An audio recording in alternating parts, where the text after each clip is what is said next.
like and share. Episode 39, Saint Cotylas, his sister Axoua and friend Tatas. Once upon a time, in a kingdom ruled by King Sapor of Persia, there lived two courageous siblings named Cotylas and Axoua.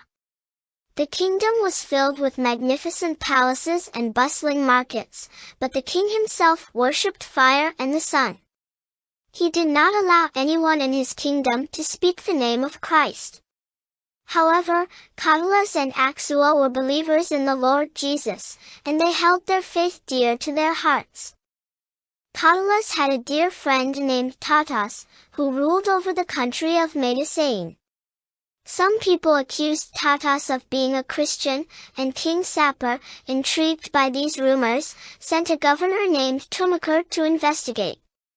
When Tumakher discovered that Tatas was indeed a Christian, he ordered his men to throw him into a fiery furnace. But something incredible happened. As Tatas made the sign of the cross over the fire, it miraculously died out.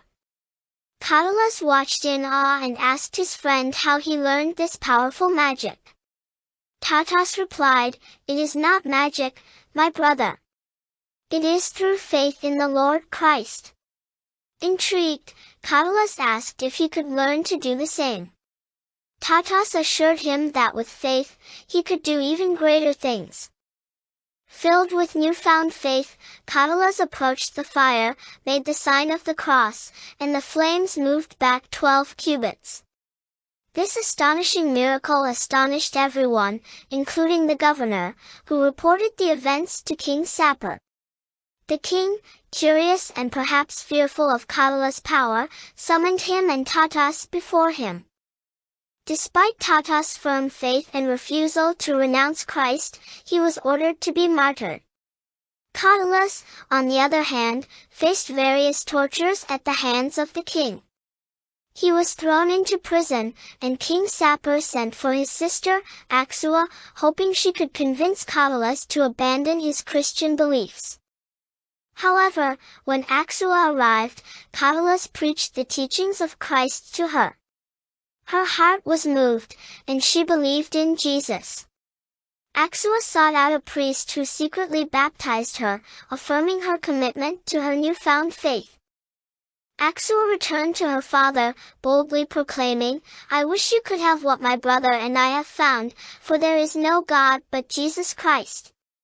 King Sapor, filled with anger and frustration, ordered Axoua to be tortured until she surrendered her soul to the Lord Christ, becoming a martyr. As for Cotylas, the king's soldiers subjected him to unimaginable cruelty. They tied him to the tails of horses and dragged him mercilessly over the rugged mountains until he breathed his last breath. Then, they cruelly cut his body into pieces and left it for the birds to consume. But the story doesn't end there. In the darkness of night, faithful priests and deacons, guided by the Lord's command, came secretly to retrieve Cotylas' holy body. It shimmered like snow, emanating a divine light. They carefully hid his body in a safe place until the days of persecution came to an end.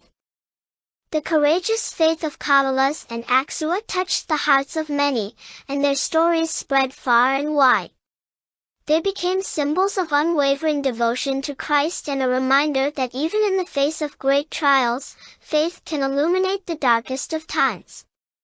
Their lives inspire us to stand firm in our beliefs and to never be afraid to shine our light, even when others may oppose us.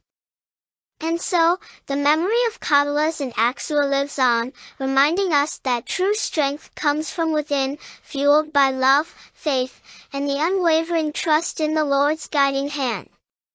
Their example encourages us to hold on to our beliefs and to always remain steadfast in the face of adversity. See you again soon. Subscribe, like and share.